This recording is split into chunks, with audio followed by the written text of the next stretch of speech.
पीछे फुलवरिया नजरिया लड़ गई राम से, पीछे फुलवरिया नजरिया लड़ गई राम से, पीछे फुलवरिया नजरिया लड़ गई राम से, पीछे फुलवरिया नजरिया लड़ गई राम से। संजीव भैया सुनील भैया हाय हाय हाय ऐसा ही रहुआ लोग के धर्माधि बनल रहे। गिरिजा पूजन चलले गिरिजा पूजन चलले सिया सुख बदिया नजरिया लड़ गई राम से, पीछे फुलवरिया नजरिया पीछे फुलवरिया नजरिया लड़ गई राम से, पीछे फुलवरिया नजरिया लड़ गई राम से।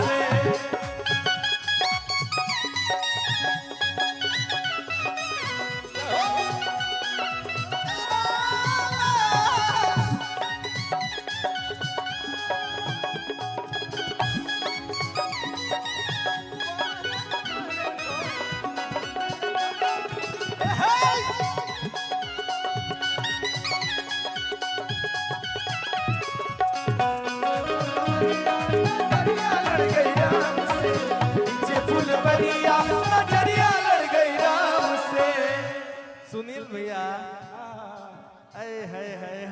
सुनील भैया ना अकाए बहिना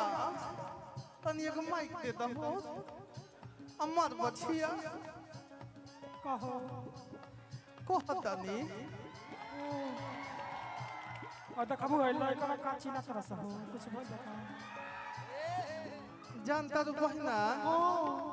एक घड़ी हमनी के शिव चर्चा में भी जाता नहीं जानू तो मजाक उड़ा देता रह सब का जाए ओ दादा का जनक के भगवान के का समझत रह रे दादा होय देखो जनता हाय के मारवा ना बड़ा संदू के मारवा तो और अति कोई ने बड़ा सहो एखनी से कामरते थर थर कापेला ए दादा एखनी सब दूर रही नहीं जेतो तो कनी आई तो के मारवा लोग बस का डांटा बा वो तो है वो के देह में लोग नहीं तो दल्ला मार लो कवि के कल्पना बा भैया का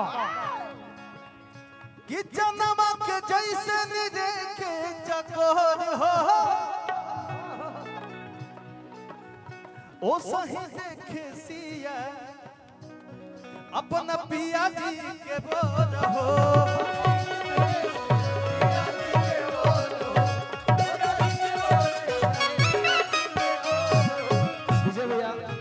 हमनी के बीच में भूपेश भैया कहाँ बानी? भूपेश भैया कहाँ हैं? इधर मन्नी भैया, भूपेश भैया मंच पे जरा आइए आप लोग। आ जाए भैया आ जाए, आइए आइए मंच आई महाराज है कोयला से का होई जनमा के जैसे निरेखे चकोर हो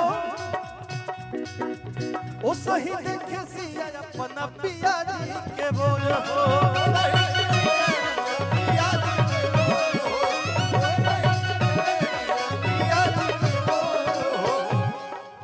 कि ये गोपाल झपके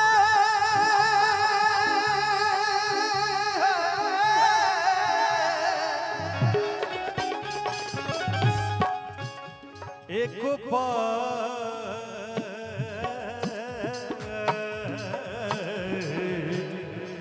झपके